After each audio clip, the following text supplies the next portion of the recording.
I'd like to thank Basharth Peer for arranging this all-star cast to speak to you tonight on the question of Kashmir.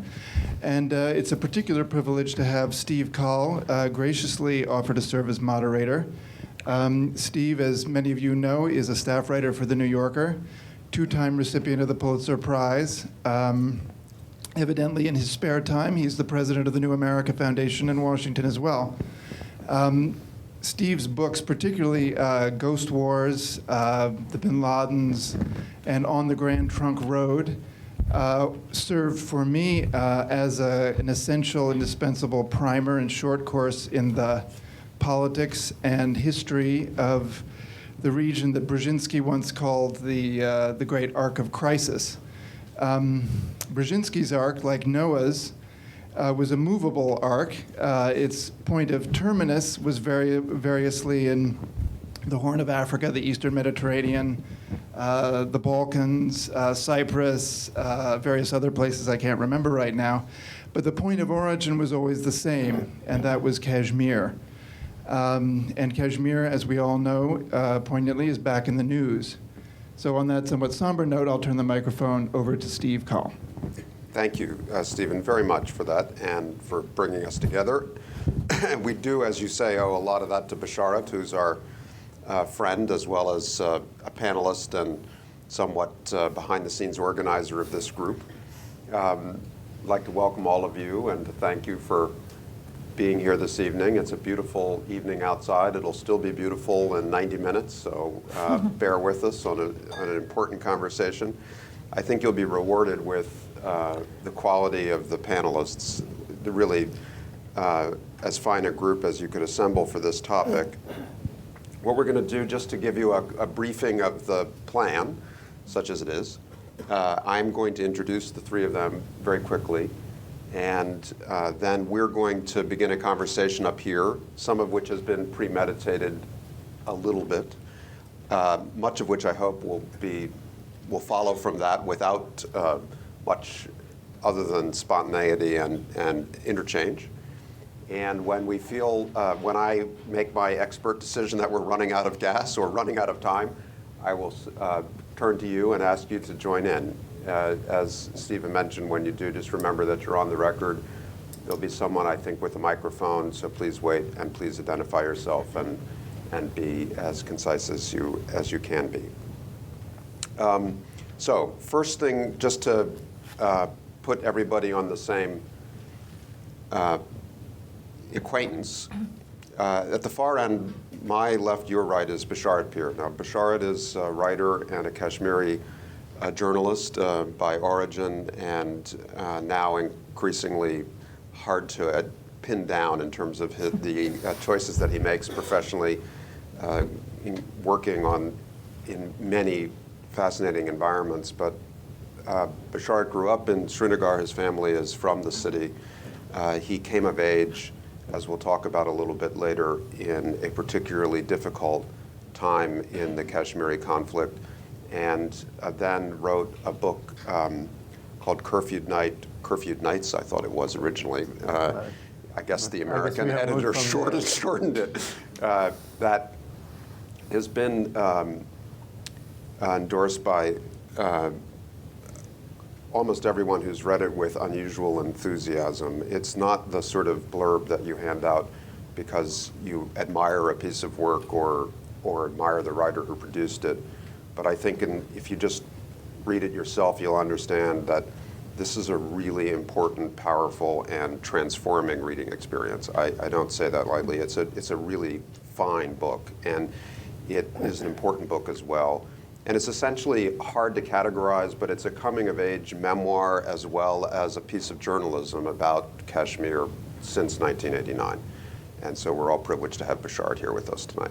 Thanks. Sitting next to him is Ritu Rai, who's been at Yale teaching South Asian history for the last 9 years. She is moving on, and I'm going to contain my jealousy, to Trinity College in Dublin, where she's going to continue to work in the archives that have been the basis of her scholarship, bringing herself nearer to those in London, but also enjoying life and a very fine place to teach and live. And we'll hear from her a little bit later on some of the scholarship that she's developed about the history of legitimacy in Kashmir, or illegitimacy, which, as she'll try to describe, is part of the problem now. And then on my immediate left, on your right, is Pankaj Mishra. Many of you know his work from the New York Review of Books and elsewhere. He's also, I'm sure, known to some of you at least as the author of The Romantics, which won the Los Angeles Times Art Seidenbaum Award for first fiction, and An End to Suffering, The Buddha and the World. His most recent book has also been very well received and widely noticed, Temptations of the West, How to Be Modern in India, Pakistan, Tibet, and Beyond. And Pankaj is one of this generation of dazzling young South Asian writers who sort of came storming onto the stage of global letters. When did you start? About 5 or 10 years ago? 10, yeah. And but I always thought that he was really quite distinct from the group that came out of the sort of elite schools and the international setting, in the sense that there was always something very grounded about Pankaj's work, and something a little bit not accepting the same angle of vision of the peers that he belonged to and was establishing himself among. And I think that has really served him well as a novelist and as a journalist. And his writing is, as well as his travel and thinking, is diverse, but Kashmir has been an important subject for him in the New York Review and elsewhere. So it's a really good group. Now, we were sort of trying to think, as we were in the quasi-green room, about how to set the stage for this conversation, because I think as a correspondent of a certain generation, if you started the conversation with a friend in South Asia the wrong way, and they replied to your mistake by saying, "Let me tell you the history of the Kashmir conflict," you either needed to self-medicate for the next 45 minutes, or just have a really sort of patient and scholarly interest in their interpretation. So, but we thought that, obviously among us are some people who have lived as scholars or journalists or citizens with this conflict and know much of its, or have an interpretation of much of its nature and history. Others of you presumably are here because you're curious about where Kashmir fits in the broader complex in South Asia and would like to come out with some sense of clarity about that. So we thought we would start with a thumbnail account of what the original modern dispute, not to say all of its history, because Marita will help us with that, but the 1947 to 1989 baseline thumbnail idiot's guide to the Kashmir conflict.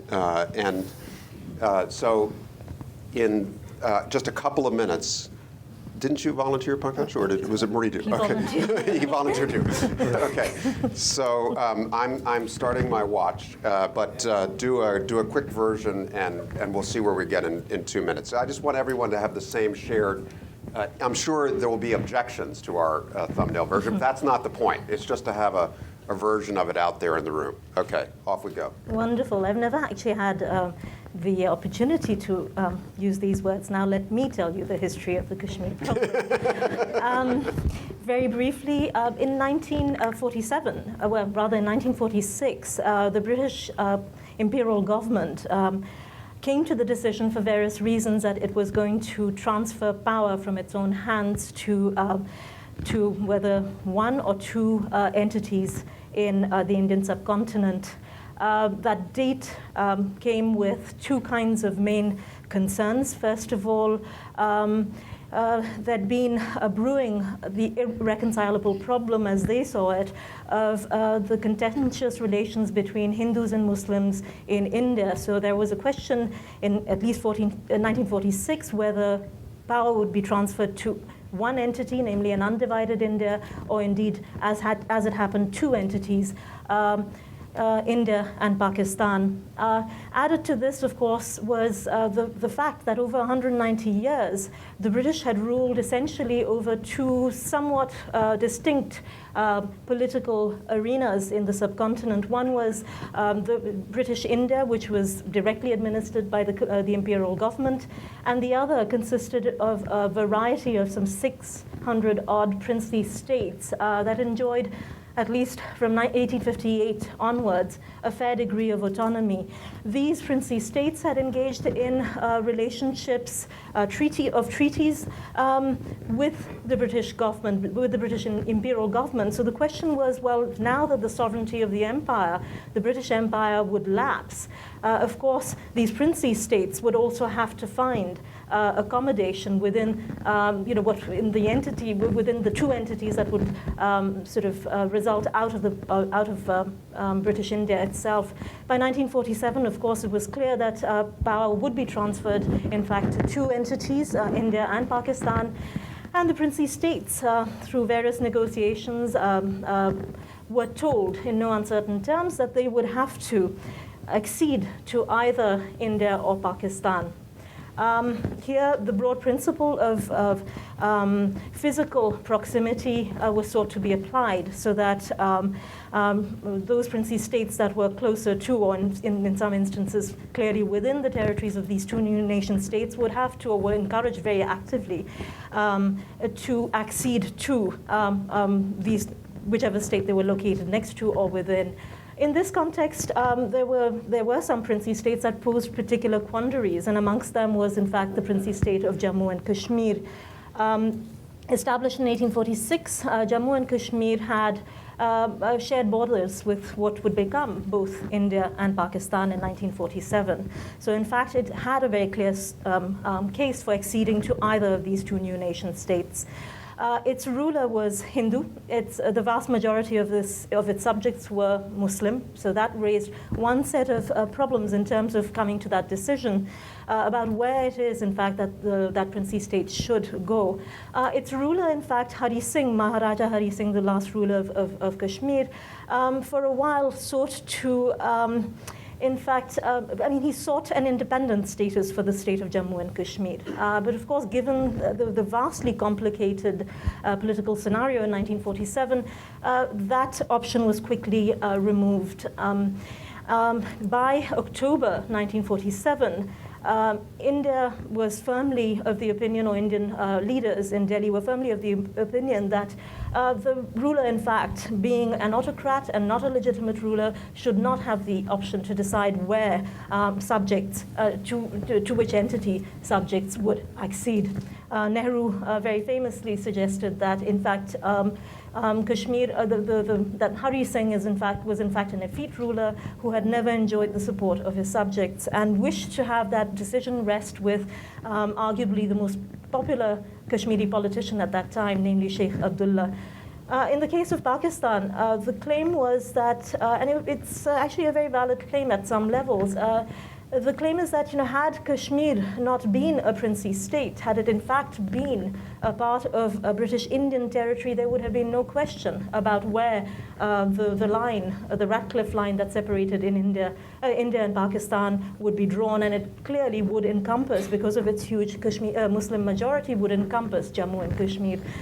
As things developed in October, there was a tribal invasion, aided and abetted in no small measure by the Pakistani state and army, that in fact brought forces all the way to the doors of Srinagar itself. And in the context of October 1947, large numbers of Kashmiris, first of all, resisted this invasion, but very importantly, Hari Singh decided that, clearly saw the writing on the wall and appealed to Jawaharlal Nehru, the Prime Minister of India, to in fact come to the succor of Kashmir, upon which Nehru, of course, replied that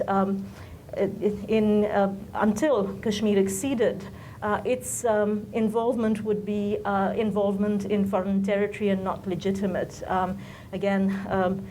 So under various sort of compulsions and in various kinds of political scenarios, at the end of the day, Hari Singh signed the instrument of accession to India. A war between India and Pakistan over Kashmir ensued very quickly within 2 months of independence in October 1947 and continued until 1949 when the UN sort of brokered a ceasefire between both nations. Both India and Pakistan were told to withdraw, or at least hold, not advance beyond the line that they had advanced to during the course of the war in 1949, which effectively gave India control over 2/3 of Jammu and Kashmir, and Pakistan control over the 1/3 of it. Okay, so Marito, that was brilliant. That was brilliant. And you've taken us to the point where I think we should break and go back, and we'll do the 50s and the 60s a little bit later in another segment. But it was so well done. It reminded me of my ambition as a parent of 3 kids. You know, you take your kids in the car with you, and you have to go on a long journey, and what is your concern? That they'll be restless and so forth. So I had developed this scheme of if we had a long trip, 2-3 hours, and they were strapped in the back seat, that I would force them to listen to a monologue lecture about some subject that they needed to learn about but had never been properly instructed on. So, you know, we're going to the beach and you're going to get the history of the Cold War. You know, so, and the question and answer session will come after 45 minutes.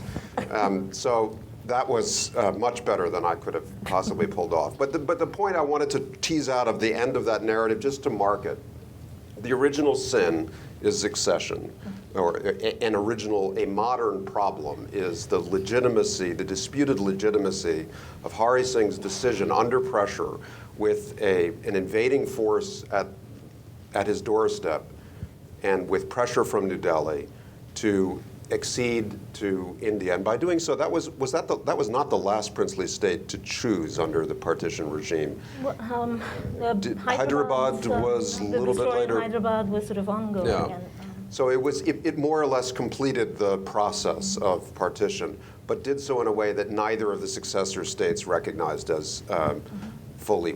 Well, Pakistan certainly never recognized the accession as legitimate, and nor did many Kashmiris come to regard it as the end of the story. And just to add one last thing before we skip over the 60s and 70s until later, a lot of you are aware of the right that many Kashmiris feel they have, and correct me if I get this wrong, to participate in a plebiscite. In fact, some Kashmiris interpret their right to include a 3-way choice. Should they ratify the decision to accede to India that was made by their undemocratic ruler? Should they change that decision and join Pakistan, or should they acquire independence? And the reason that this sense of right is present at all has to do with the United Nations, which after the ceasefire attempted to resolve the underlying source of the conflict and appointed a commission for that purpose. And initially, both the governments of India and the government of Pakistan accepted this commission's role in some broad sense. But the commission quickly developed the idea of the plebiscite and put it forward. And I think maybe even before that, India withdrew its cooperation and said, well, this is not your business anymore. But that overhang of the UN proposal of a solution is still with us all these years later. So we'll come back to this question of legitimacy because it's at the heart of Maridu's scholarship. But I wanted to start with Basharat and the situation on the ground now to connect this story of the original sin and the original dispute to where we've ended up, because it's quite a complicated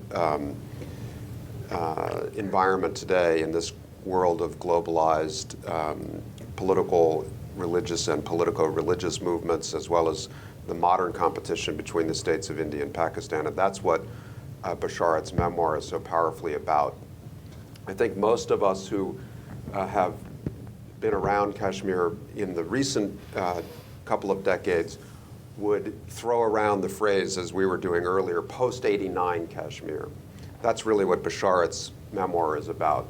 And the reason for that marker has to do with an uprising that began, its origins are earlier than 1989, but it really gathered force in the streets of Srinagar in the late autumn and in December of 1989. And that rebellion against the Indian state eventually brought Pakistan in as a facilitator of proxy militia groups and a source of training and funding, but it also created a very broadly based and often violent insurgency and an awfully and a very violent counterinsurgency campaign by the state of India. And where we are today is essentially 20 years after the initial fire burned. Is it 20 or 20 more? 21. India is still sitting on top of this insurgency with, they don't disclose the numbers, but more than 500,000 paramilitary police and formal military troops in Kashmir trying to keep the riots that went onto the streets in December of 1989 quiet. And so Bashar was just there, and I thought we'd ask him to give us a sense of what the situation is on the ground, particularly in the valley. And we'll talk about some of the diversity later, but what did you see? What was the occasion of your travel? Where did you go? What did you see? And what did you conclude? Well, as Steve said, and it was that winter of 1990 when the Kashmiri rebellion against Indian rule started. And it went through many phases. The 90s, to put it very briefly, was like the decade of 90s was extremely violent and intense, with the insurgency going through various phases, but also a very like brutal counterinsurgency in place, with the place mostly, being like a prison where the dominant feeling remained that of anger and fear, a population completely under siege. And it's hard to enumerate things that happened in a situation like that when you talk, but almost everything that happens in a insurgency or in a war really happened in Kashmir. It was from the sort of what we saw in Latin America, the disappearances, to torture, to custodial killings, to young boys signing up to join various militant groups, and some even choosing in a later stage to become suicide bombers. So we went through that whole gamut throughout the 90s of extreme abuses of power, thousands of deaths. Like we had already reached, I think, around 50,000 by the turn of the century. And the story didn't really stop there, although India's counterinsurgency campaign was one of the biggest armies in the world, fighting a bunch of small militias. So by 2001, 2002, most of the local Kashmiri groups, militant groups, had either been killed or had laid down arms. And at that time, the main force fighting in Kashmir was militants back from Pakistan, which Pakistan had been involved very seriously by then, and preferred its own people to the Kashmiris who had various other ideas. And then we came to this point in 2002 when the two countries almost went to war after a terrorist attack on the Indian parliament. And things were the grimmest at that time. There was, a lot of us felt the real danger of a nuclear war. But eventually, both countries did come back from the brink, and there was a sort of a peace process, a tentative, very slow-moving peace process was started in late 2003, early 2004.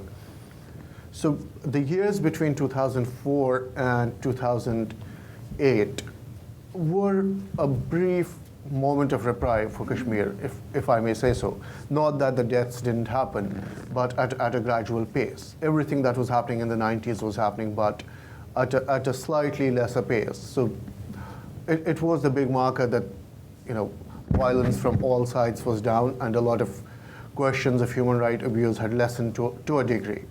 But the place remained extremely militarized with 500,000 soldiers on the streets, and that's sort of the first impression if you fly to Kashmir and walk out of the airport. It's walking into a state of siege. And there was in this autumn of 2008, there was a land dispute with the local government, which suddenly triggered one of the biggest waves of pro-independence protests in Kashmir. It was sort of, for my generation, I mean, we already joked that we are the like 90s generation and the 89 generation, and there's a new generation in our place now while we're doing other things. So it was after this land dispute, there was this series of demonstrations throughout Kashmir, which brought back memories of these, early 90s when hundreds and thousands of people were on the streets. And that was also the time, the backdrop was the fall of Berlin Wall, the talk of Prague Revolution, that there were all these different countries being born and freedoms coming. And naively, Kashmiris without much sense of geopolitics had believed that similar things could happen in Kashmir. But things took a far more grim and violent turn. So this summer 2008 was also a time when both India and Pakistan had been through a lot. I mean, India had sort of risen to be this at least acknowledged as this rising economic power, and there was a lot of Indian policymakers were talking about the Indian century and being more comfortable about their place in the world. So there was an expectation that things that happened in the early 90s might not happen now. But partly because you had already been there, the conflict had been going on, the armed militant conflict had been going on for 18 years at least. So we were in an environment of extreme militarization. And what happened when the autumn 2008 protests started was, it seemed like there was a big turn towards nonviolence. A generation of Kashmiris had picked up arms, either being killed or laid down the arms, and there were new waves of activism coming. I was reporting there for a magazine at that time, and a lot of young people you would meet were talking about YouTube and using cell phones to document what was happening and putting it on the videos. But the state response at that time was one of extreme violence, and around 60 people were shot on the streets, unarmed protesters, and around 600 had serious bullet wounds. I was in the surgical hospitals where you could just walk past bed after bed of a teenager or a young man with a bullet at some part of his body. And it was followed by this complete clampdown of Kashmir for months till late November and December. The place was mostly thousands of troops on the streets, and there was curfew. And you couldn't step out of your house because violating the curfew, so troops had orders to kill. And they also, what would make things worse was there were these two sets of laws that have been in place in Kashmir for the last 20 years. One is called the Disturbed Areas Act, which, even looking at it from the President of the Indian Union, describes itself exactly as that. And there's a particularly dark law called the Armed Forces Special Powers Act, which gives any military personnel or paramilitary man posted in Kashmir immunity from prosecution, that even if somebody is proven to be guilty of shooting a civilian, he cannot be tried in a court of law. So with all these legal immunities and complete state backing, so this big wave of these 2008 protests was rather brutally crushed. And you could see at that time that there was another generation, wherein I, at 32, was already making the shift as part of the older generation. There were 15 and 16-year-olds coming out on the streets. And it was really very young people leading those protests. And for us, the big fear was that, as it happened in the early 90s, if a wave of peaceful protests is put down with bullets and batons, it could push another generation towards, various Pakistani Islamist groups and towards militancy. And there are a lot of people out there who happily use those images of what happens on the streets of Kashmir as recruiting tools. Like famously, the most notorious militant group, Lashkar-e-Toiba, which was later involved in the attack on Bombay, its chief, Hafiz Saeed, there are many videos on YouTube where you just see him, addressing a rally and just describing what happened in Kashmir the way a BBC report would say. And it doesn't even need to exaggerate. But that's what he says, and then he would pose the question, and what are you doing? Will you be silent? And every time I look at one of those videos, you know that he walked out with a lot of volunteers. And he's enlisting more people in the cause of. And so this 2008 was triggering these new fears of, would there be new violence? Would another wave of Kashmiris get involved? Some boys did start joining up, and I recently interviewed the family of a suicide attacker who was part of this major attack in Srinagar earlier this year. And his mother told me that he was part of the first procession that was fired upon in August 2008. He said he saw people being shot, and then he came back. He had worked as a house painter and really from a very poor family in a small village, and basically ran the house. And he said, but he was very quiet after that, and then 2 weeks later he disappeared. The next thing they heard was there was this big suicide attack in the main city, Srinagar, and one of the two attackers was this guy. So that was a danger we have always been dealing with, but at the same time there was this other wave of this Palestinian-style intifada with, throughout the urban centers for the last 2 years, what has been like the dominant and consistent news in a lot of Indian papers and all Kashmiri papers is this picture of these boys with stones. And the process of a lot of them get shot at, tear gassing and live ammunition is fired. So right now, so that's a situation that continues while the high politics remains sort of in suspended animation without the larger processes moving seriously one way or other. And at the moment, I just called my parents this morning, and I've never seen them as worried or maybe anxious or agitated, partly because in the last 2 weeks, especially in this month of June, around 12 boys have been killed. No, it's 11 boys have been killed, mostly around the ages of from 9 to 17, who were protesters. And it's a cycle. Somebody was killed, and a lot of youngsters came out on the streets and demanding that Indian military should go back, or talking about Kashmiri independence. And then there's another incident where the forces open fire, and 2 more boys are killed, and then another cycle of protests where more people are dying. And at the moment, it's again that scene of clampdown where the entire valley is under curfew, and you basically can't move out of your houses. So Bashar, let me stop you there, because I want to make sure we have time for free-flowing conversation. That brings us right up to this morning, and was very well done. Thank you. And so, Rita, just to go back on some of the context, and I just want to annotate one thing that Bashar had said there toward the end, because it's maybe what brought some of you into the room, which is this idea of why would you solve Kashmir first? What is Kashmir's place in the broader context of conflicts in South Asia? And when he mentioned the attack that elements associated with Lashkar-e-Taiba carried out in Mumbai in November of 2008, he answered the question.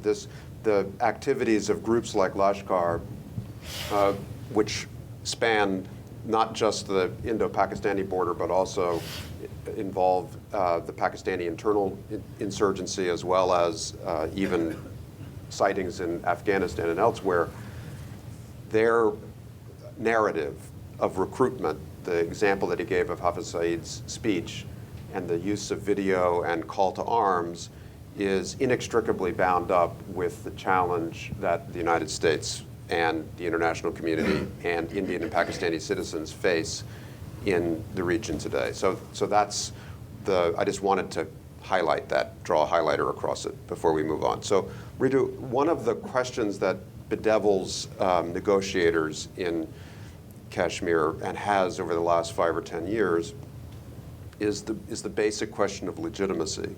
We talked about the accession and the view of its illegitimacy that's so widespread and fundamental in Pakistan. But Kashmiris themselves, as Bashar referred to in describing their yearning in 1989 to join the popular sort of self-determination movement that suddenly sprang up in Europe and elsewhere, is an emblem of their own sense that they have never had a legitimate path to self-determination. And your scholarship essentially argues that this problem of legitimacy is deeply rooted and goes right back to the period of the princely states that you referred to. So in a thematic way, if possible, can you just draw a thread through this problem of legitimacy from wherever you'd like to begin it up until the present? Sure. As I was rifling through my notes for my current research project that has nothing to do with Kashmir, I came across a passage that I'd actually like to read to you. It's a brief passage. It is a strange record, worthy of preservation for an incredulous posterity. Large military forces are brought from distant places. They occupy territories in a way no alien army occupies the enemy's land in wartime. They treat almost the whole population as suspect and force even young boys and girls to go about with cards of identity of various hues with photographs attached. They limit the movements of the inhabitants and even lay down the dress that must be worn. They turn out people from their houses at a few hours' notice. They close schools and treat the children en bloc as enemy persons. Under various pains and penalties, they force the people to welcome them publicly and to salute the flag, which has become the sign of humiliation to them. Those that disobey have to suffer heavily and to face reprisals. You might be excused for thinking that these words describe Kashmir today, and the speaker perhaps a Kashmiri outraged at the Indian state's actions in the valley. In fact, when I read these words, I too was immediately reminded of the valley that I'd seen in 1994, and that I've seen actually several times since.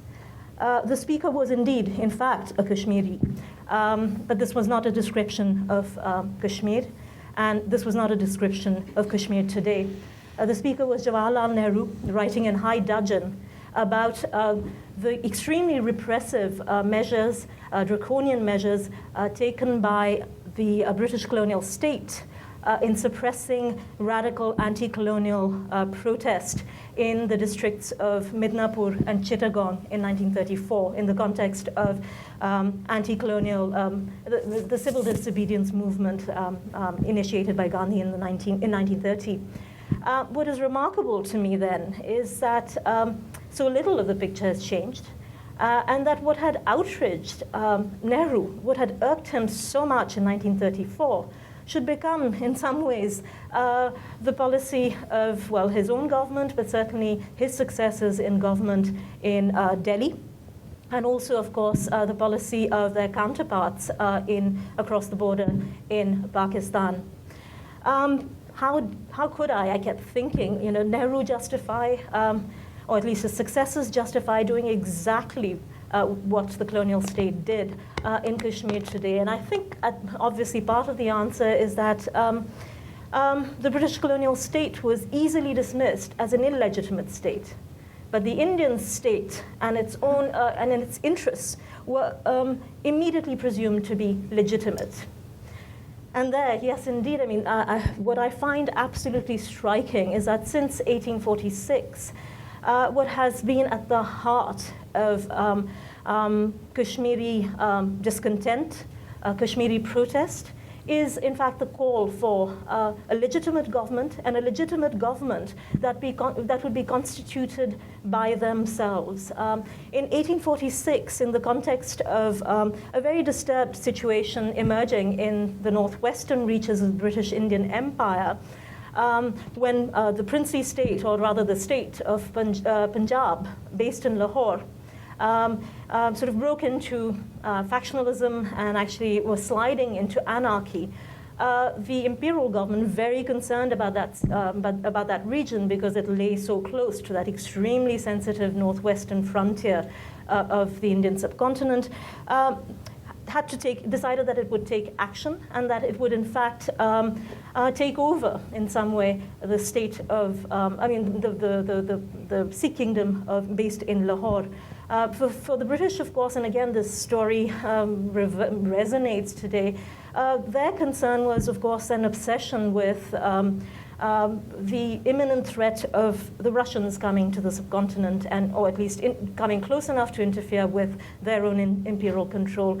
It didn't help matters that at the point in 1846, Afghanistan was controlled by an emir who was Dost Muhammad, who was not very particularly favorably inclined towards the British themselves.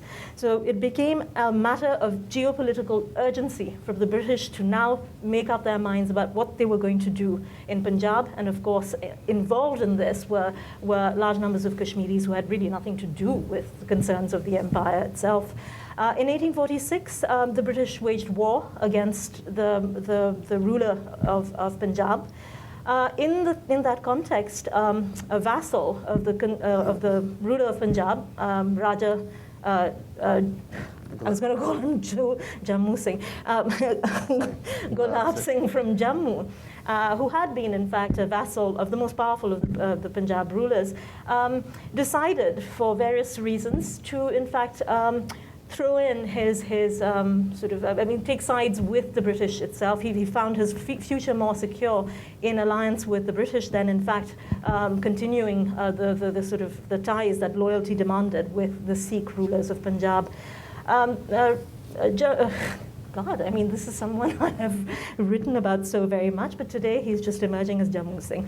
Gulab Singh was, in fact, rewarded at the end of the first Anglo-Sikh War of 1846 with control over not just his own home base of Jammu, but also control over the territories of Kashmir and Hunza, Nagar, Gilgit, Ladakh.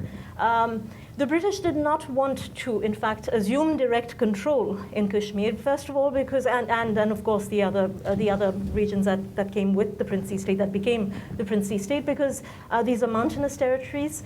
Let me just stop you there, because I'm worried about running out of time and moving forward. But I wanted to stop you there because what you're narrating is the original illegitimacy of control of the valley and how it was connected to the British Empire's illegitimacy. And you referred to Gilgit and Ladakh and Jammu. And so, of course, it's worth remembering that this inheritance that we're going to now sort of pick apart and try to resolve in the next 30 minutes is made up of more than just the valley where Bashar grew up, but it's also made up of two other distinct territories that are under Indian control: Jammu, which has a Hindu majority population, but also a significant Muslim minority, and Ladakh, which is a small mountainous territory with a significant Buddhist population. On the Pakistani side of the modern line of control, there are two territories that were part of the original state that our Gulab Singh just grabbed at the end of that narrative. Gilgit, which is a mountainous territory that has a significant Shia population, Muslim majority, now labeled the northern areas or territories? Areas by the Pakistani state. And then what the Pakistani state calls what you would see in the newspapers as either POK, Pakistani occupied Kashmir if you're reading a newspaper in Delhi, or Azad Kashmir, Free Kashmir if you're reading one in Islamabad. So that's the complex. And at the heart, in between those four territories, is the valley, where Bashar grew up, and you just had that picture painted of the hundreds of thousands of deployed paramilitary still there. So we're going to turn now to this question of the Kashmir conflict in the modern setting. And I've asked Pankaj to help us understand where the narrative of struggle, legitimacy, illegitimacy in Kashmir resonates and fails to. This is perhaps not a useful way to ask the question, but from a Western perspective, it is remarkable to consider the resonance of conflicts.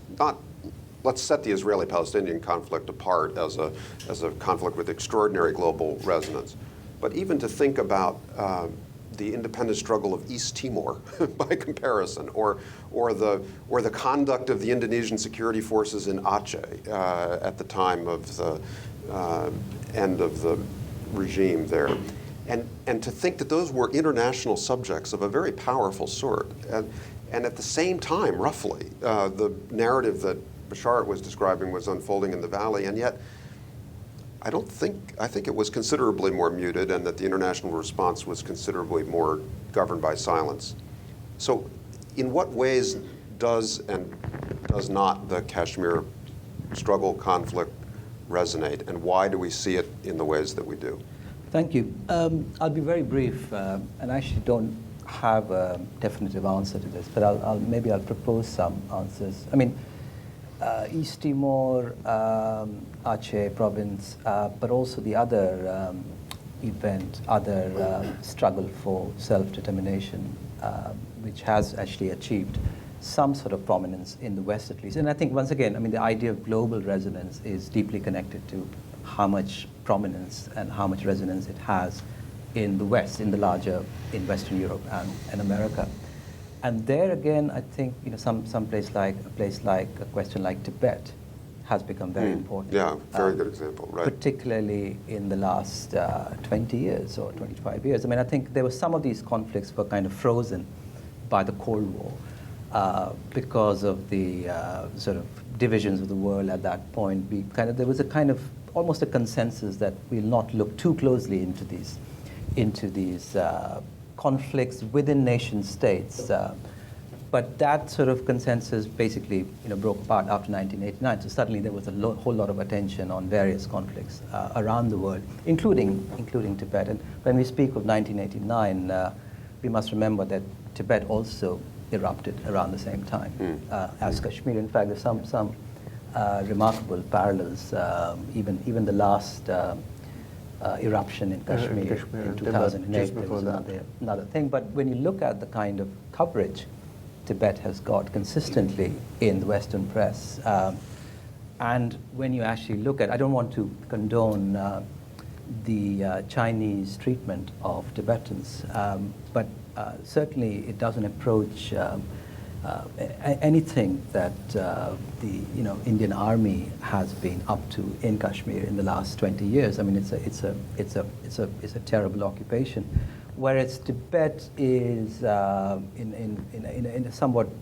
a more complicated state. It exists in a more complicated state vis-a-vis the central authorities in Beijing.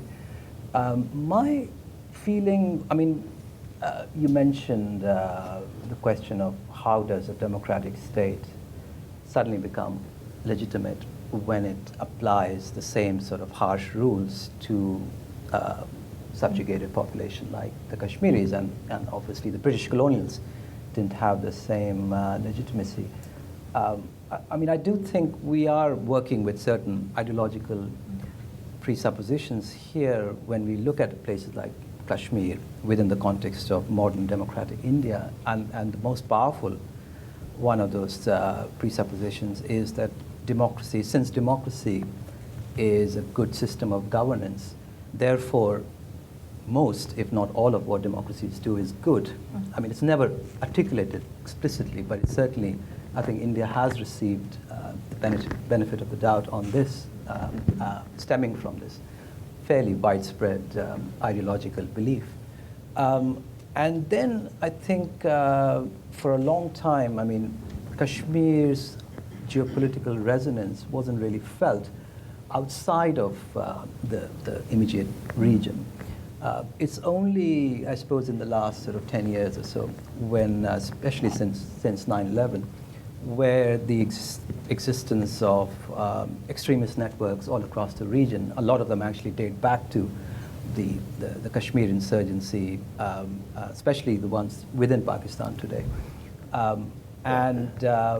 That became apparent, and suddenly the question has acquired a larger role. I mean, certainly it's still obviously suppressed or not dealt with, and Steve will go into that. But it, I think, ties in very, I mean, at least the way I see it, very much connected to Western strategic interests and Western security concerns. Otherwise, it's a...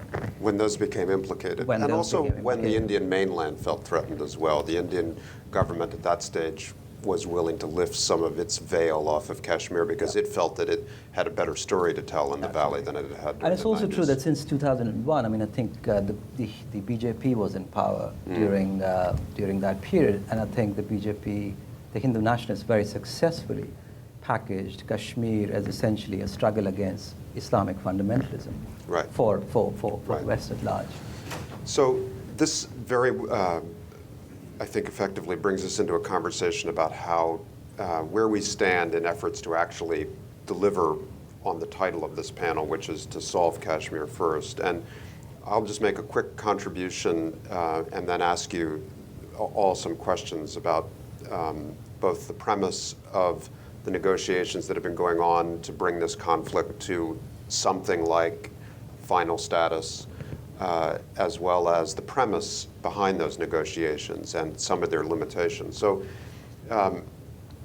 one thing that's been a little bit under-described for if we're trying to map this conflict in its fullness is the extent to which, after 1989, the Pakistani intelligence services exploited the indigenous conflict that Bashar described for the purpose of waging proxy war against India.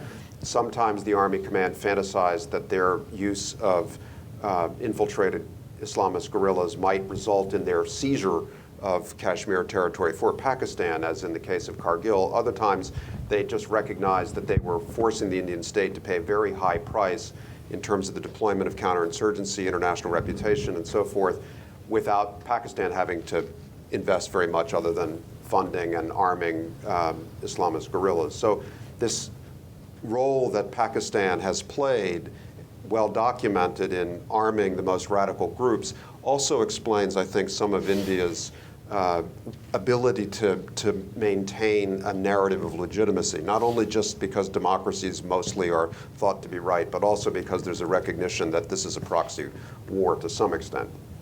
So that's one factor. What I want to describe very quickly is where we are now in terms of negotiations between India and Pakistan. We've spared you the 60s and 70s, but one event that occurred there was an agreement after the 1971 war between a defeated Pakistan and a victorious India that henceforth all negotiations about their outstanding disputes, including Kashmir, would be handled bilaterally. So when the Obama administration came in, President Obama in October of 2008, just before his election, made the most expansive comments that any presidential candidate has made about Kashmir since Kennedy. He said, isn't it time to solve this, in effect? Isn't it time for the Indian government to recognize that this is a bleeding wound on its global aspirations? And isn't it time for Pakistan to recognize that its interests lie in taking the militant strain out of this conflict since it's rebounding against the Pakistani state? He said all of that, and then he did absolutely nothing and never spoke about it again, in part because when he explored the possibility of having Richard Holbrooke's remit include Kashmir, the Indians, invoking the Simla Accord or Simla Agreement, said, no doing, this is a bilateral negotiation. Now, one reason why the Americans backed off so quickly when India did that is that they were aware that in private, between 2004 and 2007, using back-channel envoys meeting in hotel rooms in Bangkok and Dubai and elsewhere, the governments of India and Pakistan had actually undertaken a pretty serious negotiation and had concluded, in fact, in the spring of 2007, a framework agreement that covered Kashmir and that would have at least illuminated a path toward what the two governments thought would be a viable permanent settlement. Now, there are a lot of questions about how far along that negotiation really was, at least in my own mind, questions. And I think it certainly did not include signature space for Kashmiris in some representative way. But it is a factor because there's a sense that the two governments have been on the verge of an agreement. So having briefed you about that, I want to turn to you and ask a question about the form of this agreement, and particularly start with you, Bashar. Is this a viable framework for thinking about how to bring this conflict into some kind of ending? And what's the this? So the this would be autonomous status for the valley of a more elaborated type than has been contemplated under the Indian Constitution or any other autonomy to date. It would involve some joint supervision of affairs in the valley by the governments of India and Pakistan, the remit of this supervisory joint body would be limited, in the Indian view, to matters indigenous to Kashmir, like water, tourism, trade. But it would be a kind of shared sovereignty to overlook a meaningful autonomy. Kashmiris could move freely across the border. There's been some effort to create that. It hasn't actually worked in practice. And they would have a special status as citizens. Now, that would apply to the territories that are, let's use Azad Kashmir and Indian-held Kashmir. And the other territories that we mentioned would be dealt with under separate regimes, still having some special status, but essentially acceding to the sovereignty of Pakistan and India each. And the line of control, which is the ceasefire line, more or less, that Mridu started with in 1949 after some changes in the '65 war, that would become eventually an international border. Now, that deal, which a lot of people in the Indian government and even some in the Pakistani government, certainly in the British and American governments, think is very promising, it does not really account for the aspirations that were visible on the street in 1989. And yet it is responsive to some of the hard practical realities of where the war has come. So what is your assessment of the strengths and limitations of that rough outline? I think the strength of that rough outline was largely because the traditional stand that both India and Pakistan have had, like, for the past 60 years is one of, I mean, it's really been the two countries talking to each other and making their pronouncements, irrespective of what people living in Kashmir might think or what their aspirations might be. It has, I mean, it's both states have been, like, aggressively nationalist and claiming all of Kashmir for themselves. So to think of how the governments in India and Pakistan used to talk about Kashmir in the early 90s, mid 90s, or late 90s, from that point, it's a big leap to even see them coming this close to contemplating loosening some of the control. I mean, both the places, like the Indian controlled part and the Pakistani controlled part of Kashmir, I mean, control is the key word of those realities. Right, and it's worth mentioning that part of the idea would be demilitarization step by step. And we saw that one of the big moments forward in this whole Indo-Pak relationship was in 2005, when there was supposedly a bus was supposed to connect, divided families on in two parts of Kashmir, and this line of control, which is the sort of disputed de facto border. There's a small bridge there, like not longer than this, maybe slightly longer than this platform, and they had to. The bus couldn't really cross that bridge, so the bus that came from the Pakistani controlled part stayed on that side, and the bus that came from the Indian part stayed on this side, and then the passengers crossed the bridge on foot. And just standing there as a reporter, there was some argument that a few authorities had told us earlier about, was that the Indians and the Pakistanis were, despite all this, fighting over which part of the bridge is theirs. And there was clear demarcation. I remember trying to cross the line of control on the bridge, but I was told to move back by a senior army officer.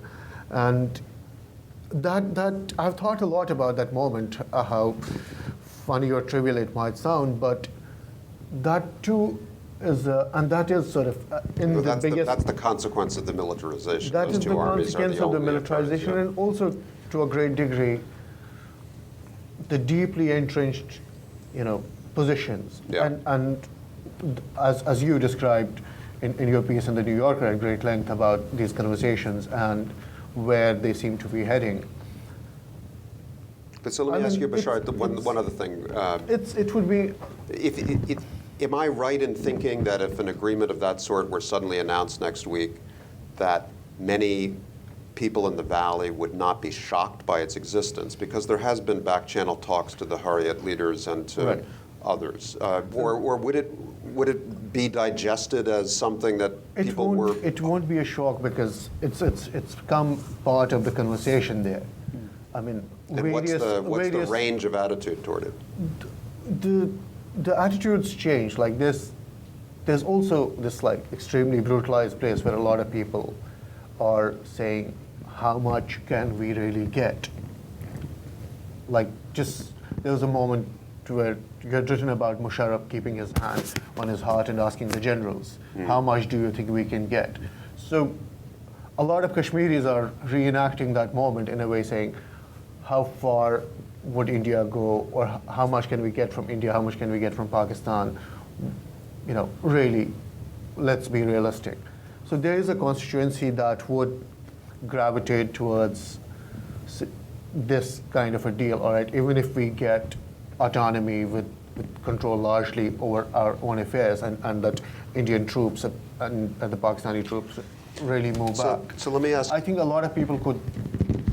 Let me ask Pankaj, what would the reaction in India's democracy be to such news? I think it's a complicated issue. I mean, certainly the public opinion in India has not really been prepared for such a solution. But then you can also ask yourself the question: what does it actually mean to prepare a country of 1.2 billion people for such a solution? Who is to be prepared? How many people in India are actually tuned into this problem on a day-to-day or week-to-week or even indeed year-to-year basis?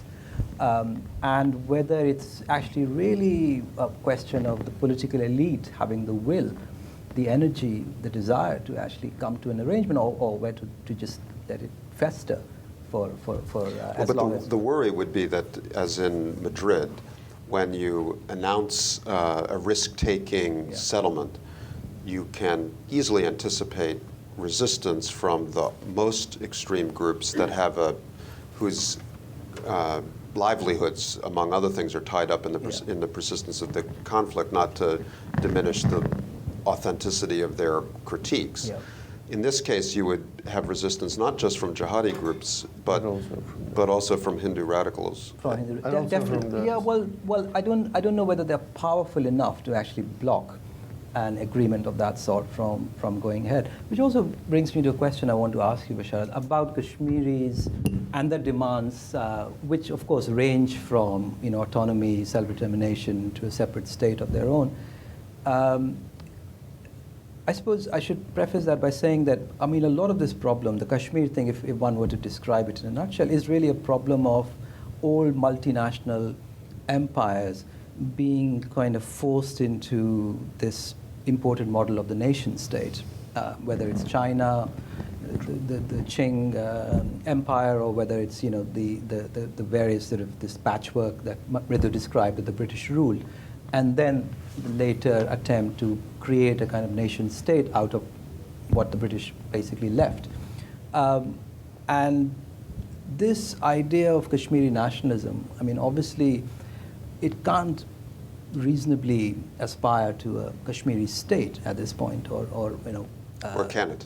or can't. I mean, that's so whether in a scenario which is which could be plausible, where both India and Pakistan step back from a kind of hard line vision of the nation state that they've been wedded to for a long time, and believe in shared sovereignty, whether this is an arrangement that would be acceptable, whether that's... I think there are possibilities. Yeah.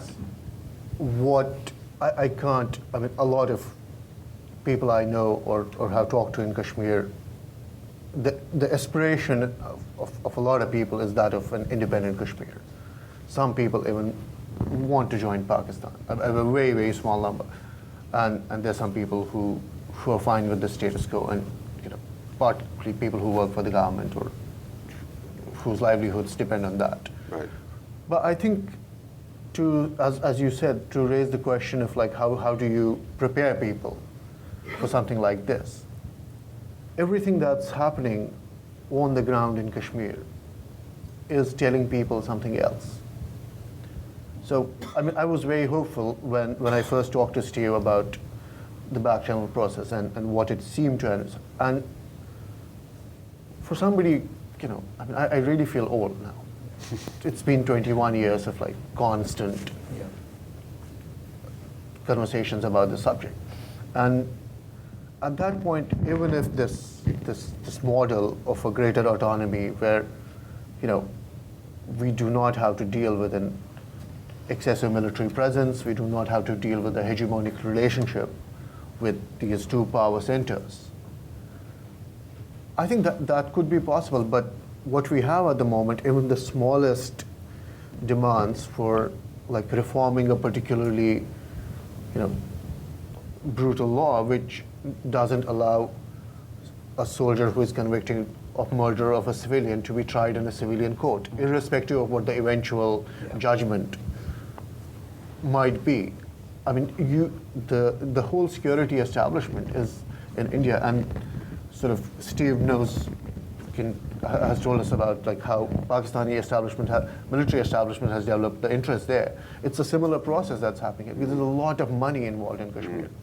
People who join the police forces or the military forces as low-ranking hawaldars are at top levels today because they have 300 kills behind them. There's a whole culture of incentives in counterinsurgency. 100,000 rupees is a big sum still in those parts of the world. And for every kill, that's the reward. I mean, 6 months back, India's third highest civilian honor was given to a counterinsurgent in Kashmir who has still numerous cases of murder, extortion, torture pending against him in the courts. So in that background, it's hard to hope, but if we move from what we are dealing with to this, it would be a big leap. So I want to take some questions, and as we do that, let me just take your last observation and make one quick comment by way of inviting questions, which is what should U.S. policy be? What should the United States do? What should Americans expect of their government, given the landscape that's just been described? And I was reflecting on that. I have a piece coming out about Kashmir in a couple of weeks, I think, at the New York Review of Books, and just by the accident of reviewing some books, was forced to think about this a little bit. And one of the answers is suggested by what Bashar just said. The United States swallows its tongue about human rights violations that it would very clearly, confidently, and forcefully denounce anywhere else in the world. And it equally swallows its tongue about the continued illegal infiltration at a rate of about one a week of armed Punjabi militants recruited by Hafiz Saeed's speeches by the Pakistan Army in a security zone where the Pakistan Army's control is uncontested. There's just no question that this is an act of the Pakistani state. So you have two sets of state conduct that ought to be easily described as unacceptable. And the consequences of that sort of speech might be inconvenient in the sort of back rooms of diplomacy and in the context of, but it's essential first to build public confidence in India and Pakistan about the interest of the United States in the values that it purports to make a priority, and also to hold these states accountable. Yeah.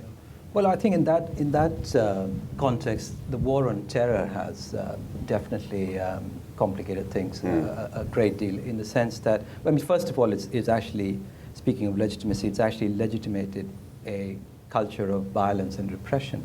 So a lot of states around the world have taken the opportunity to actually unleash all forms of repression on whatever disaffected populations they have within their boundaries, within their national boundaries, whether it's any number of examples from right. all around the world. And then the other thing is that the war on terror in the last 10 years, focused as it is in the neighborhood of Kashmir, has involved the United States in various alliances.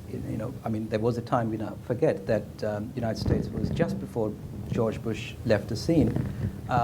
They had struck an important alliance with the United States, with India, signing the nuclear deal, which of course created, which set off a whole chain of events within the Pakistani state, the whole sort of state of paranoia and suspicion. and which then started to dictate their Afghanistan policy in important ways, we realized. So it's so deeply connected to this sort of what is now increasingly seeming a catastrophic war. Which redoubles the challenge to President Obama, who came in pledging to narrate a different relationship with this kind of violence. All right, well, let's take some questions. Start in the front row. Yes? Thank you. Sandra Stein. In listening to Kashmir, I keep thinking of the larger relationship between India and Pakistan, which hold that conflict, who have these choices, the pressure to make peace or not.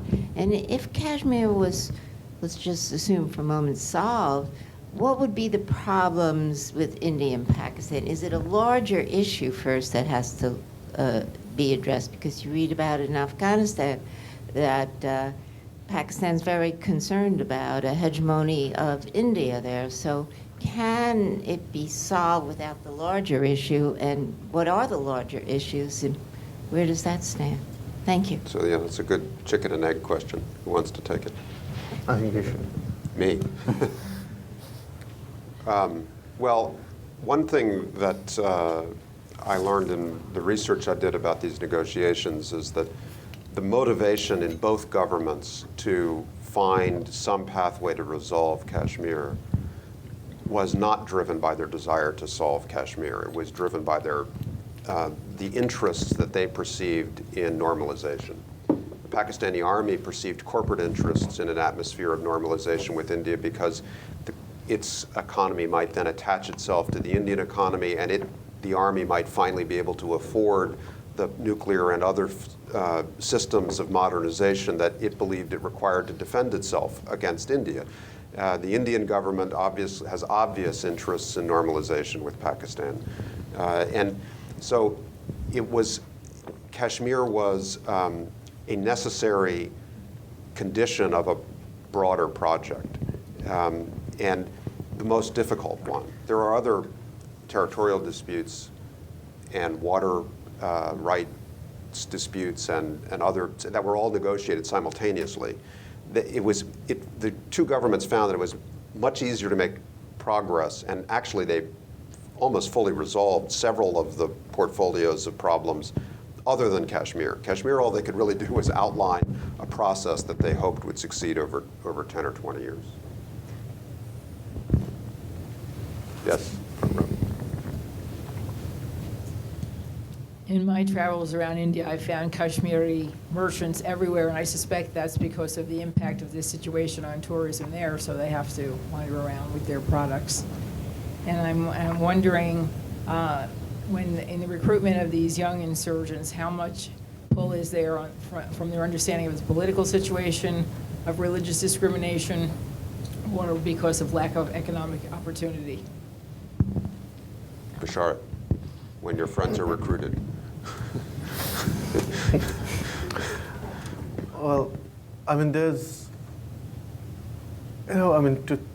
economics has not really been a dominant factor behind the Kashmir dispute. Like it's when we look at the larger South Asia, when we look at both India and Pakistan, there are far more poorer places and places where making a living is far more difficult than Kashmir.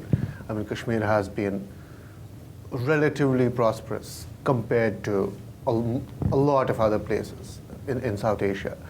So a lot of the recruitment that would happen now is really, it's this whole history of violence we have, there's all the politics, everyone knows it there.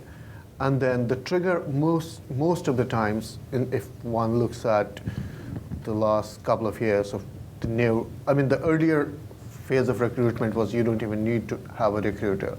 There was a mass upheaval and every teenager was signing up. That was the 90s. But now at this stage, it's more like it's a reaction to a particular incident. It could be an argument with a soldier, or it could be something you see, or maybe a video you watch. It could be a propaganda video you watch and that motivates you. So, but largely, if the whatever recruitment is happening in Kashmir, it's very small. That's driven by life experiences of a harsh conflict rather than anything else. But the recruitment on the other side, in Pakistan, especially with Lashkar and various other groups, is, I mean, Kashmir is one of their major tools, but there are other rallying cries too, and there are different socioeconomic realities on that side of the border. Rita, yes. I think it's also, first of all, let me correct the impression. Kashmiri merchants and craftsmen have carried their trade for far longer than the contemporary present. But of course, there is the added dimension to that. In terms of adding to what Basharat has said, of course, the denial of democracy, the denial of what was promised to them in some ways, in 1987 has led Kashmiris to be recruited, but to be recruited for what kinds of movements? Crossing the border, young men sort of were trained, but really to fight the war. And I think it's very important that you bring out the religious element here, because as the Indian state has seen it, and as Pakistan has sort of exacerbated this because of its own sort of queering the pitch, the Indian state has seen demands emanating from Kashmir, especially when they're backed by sort of the gun, as illegitimate, very importantly, as misguided. And there were political scientists in a generation that is even older than yours that would constantly talk about the Islamization of Kashmir in 1984. They would talk about, of course, the prevalent sort of phenomenon of Saudi money sort of going to back a Wahhabi strand of Islam in Kashmir, but of course in other parts of the subcontinent as well. And they would point to the fact that so many politicians seem to resort to the mosque when they make political demands.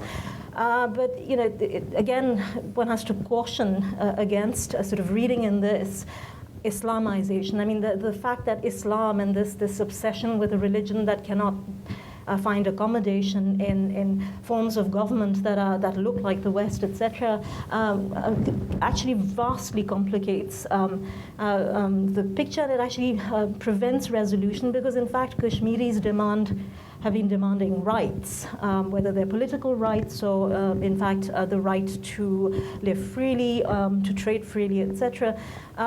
Yes, large numbers of them happen to be Muslim, but the use of a religious idiom to demand rights, what are essentially rights, is not in fact the equivalent of being misguided by fundamentalist forces. Islam is an important dimension of who Kashmiris are, and a very important dimension and very old dimension of what constitutes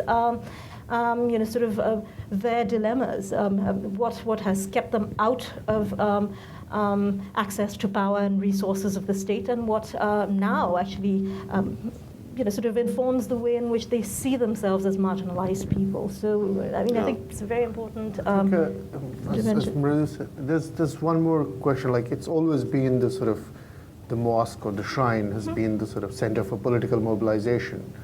But there was also, because there was really no other venues where you could, you didn't really have that political space anywhere else. Right. It was the equivalent of a conference hall where, because it did serve a certain social function along with like the 5 minutes of prayers.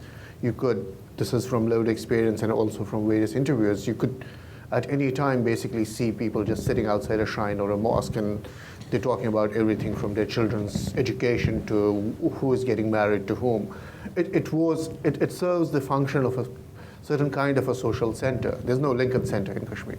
So you all have, so There's a lot one of the coffee shop. There's one coffee. You have had coffee. All right, so, but I think what Rita said about the legitimacy of religion as an idiom of dissent or claiming of rights in Kashmir is very important, but it also does take you to one thread of the more recent narrative, which is, so how then do you judge the legitimacy of the Hizbul Mujahideen, Jamaat networks from which Hizbul Mujahideen arose? They were Kashmiri, they were also Saudi funded, they were also Pakistani funded.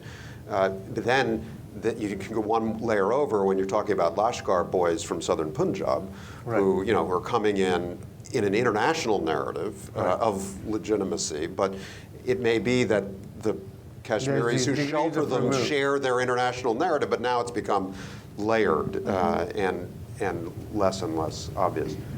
Are there other questions? There's one. You wait for there's a microphone coming. Thanks. Thank you.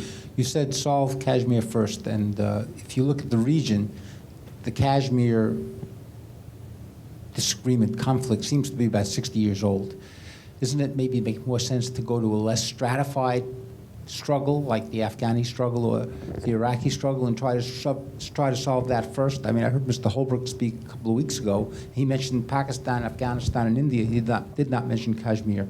Right, well, that's because he's been told he can never say the word Kashmir in public.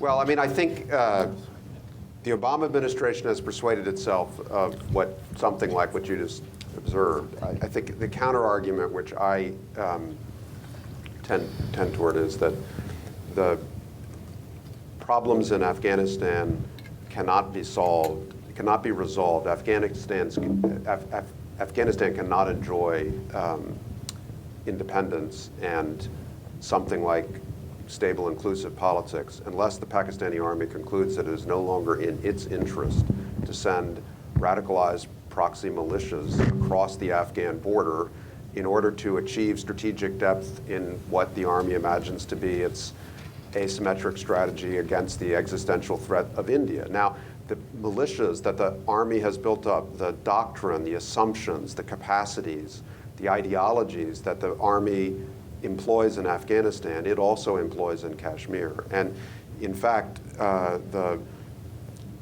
most dangerous episode of cross-border militia violence in the last 10, 15 years was, well, if not Mumbai, then Kargil.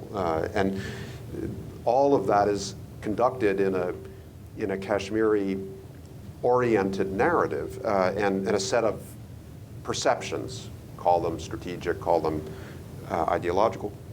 And so if you're the United States and you've concluded that you have interests in all of this, you have something at stake, to involve yourself while maintaining perfect silence about half of the equation because you're afraid to embarrass people or you're afraid to embarrass yourself, just seems to me irrational and unsustainable and unlikely to succeed. And I think that the Obama administration came in with that something like that set of assumptions, but they were instantly intimidated by the Indian government into silence. And perhaps there was a sort of a promise there too. Well, if you'll not embarrass us, we'll actually get back to the negotiations and we'll deliver something that you can then support, but just leave us alone. And if that was the way it was put in private, and I'm not certain, I might have been, if I were, in Holbrooke's world, I might have been willing to let some time pass to see if that. But time has now passed, and things are going backward on the ground in Kashmir in the way that Bashar described. Things are certainly not going forward in Afghanistan. The Pakistani state has not changed its conduct in either direction. Something's got to give. Sorry, go on. I just wanted to say that it's important when we're talking about sort of more actors being involved in Kashmir that it is important to get India to sort of not back down on its insistence on bilateral bilateralism, but to point out that India itself has more than frequently actually breached that. For instance, after Kargil, in fact, as you mentioned, I mean, there was a great deal of pressure that India sort of brought to bear. I mean, it was almost wailing in Washington, D.C. Same after Mumbai, yeah. The same after Mumbai, when it said, look, I mean, get Pakistan to call off its troops or its aggression. So, that's a very I good mean, point. it's India itself has very often, I mean, has decided when it exercises trilateral approaches when it suits its interests and bilateral when it doesn't. But Steve, what I was interested in, if Pakistani army's historical enmity to India is one of the main sort of reasons for its interest in in Afghanistan, building up strategic depth. And if that is to be undermined, do you see any set of policies that can wean off the Pakistani military off this obsession with India, which include Kashmir, of course, which include an emphasis on Kashmir? But so yes, I mean, it's always a mix of imperfect, unsatisfying policies, but there are analogous narratives. I think Indonesia is a good one. The Indonesian Army's role in the Indonesian state 10 years ago and 30 years ago has some analogous resemblance and to the Pakistani Army's role. Now, Indonesia's existential threat was not a larger neighbor born of partition, but it was the international communist movement that created a narrative that allowed the army to control Indonesia's resources and political economy.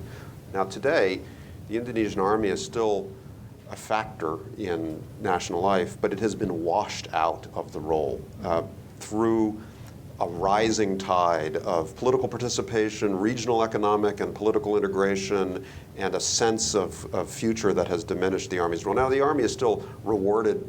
It's still a corrupt institution. It still knocks down forests and pays itself. But if you read the press, there are many more investigations of corruption and illegitimacy, and its ability to disappear people has almost disappeared. So that happened pretty fast.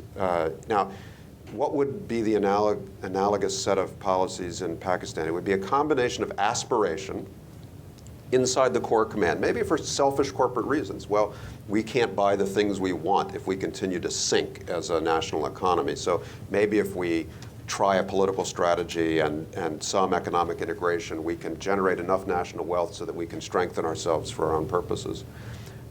Some of it, presumably, would be a result of deciding that the costs of arming radical revolutionary groups that decide that you are also their target outweighs the benefits of that.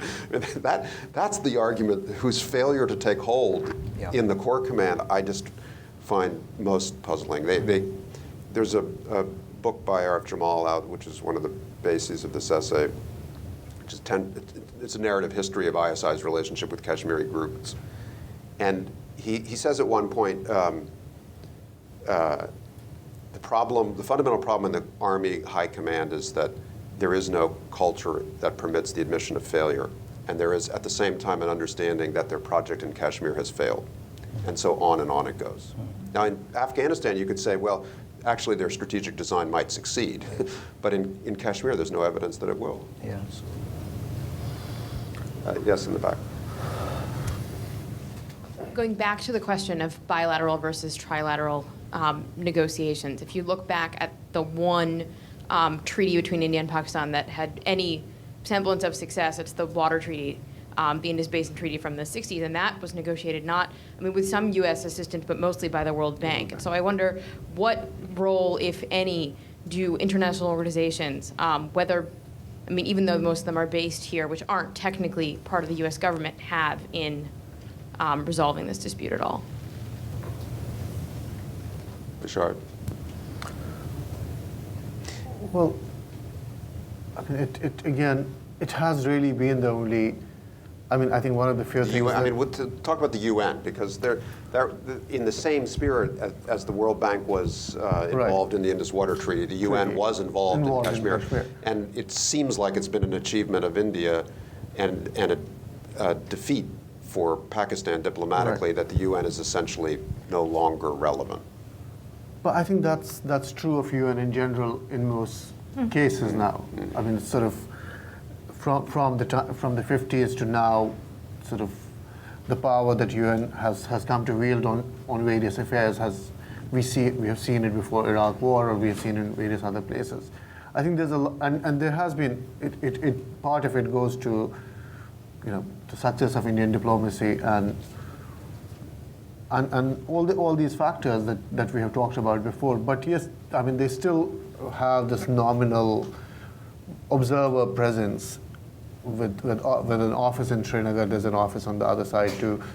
But no, they're doing nothing. The treaty did work quite well, because I think that was a good job that the World Bank did. I don't know whether whether India would allow any international organizations to be involved there in a serious way. But and I'm not always sure that whether that is the best way forward. So. Yes, right here.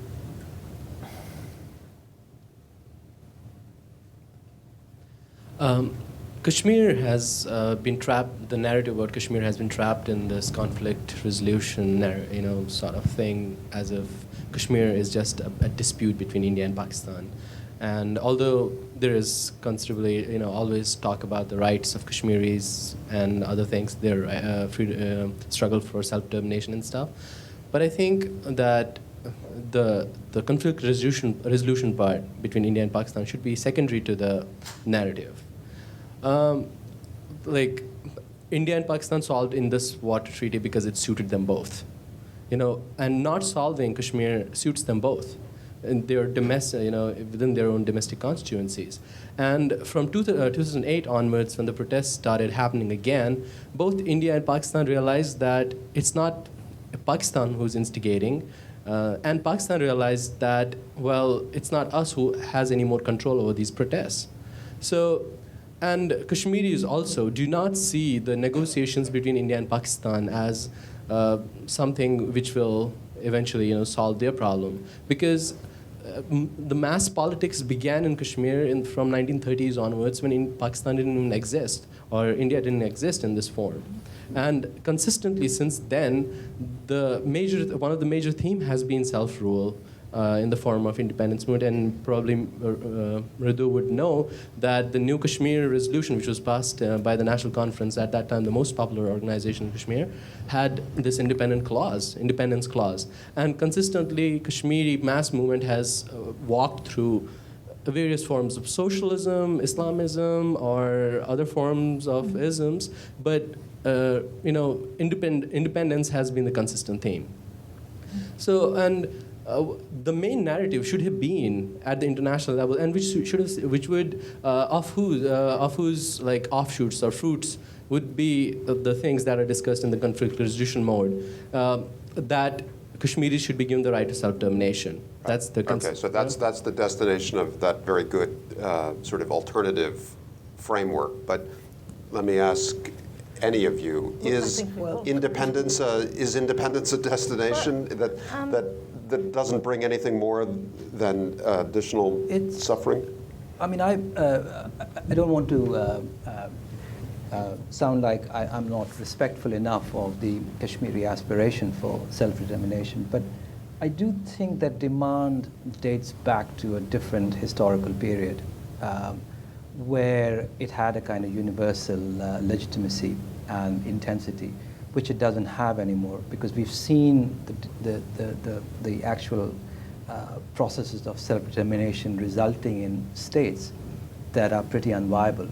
I mean, Central Asia is a good example of a whole lot of states which are pretty much dysfunctional and are constantly collapsing either into authoritarian dictatorships or ethnic conflict. I mean, this Kyrgyzstan is the latest example of that.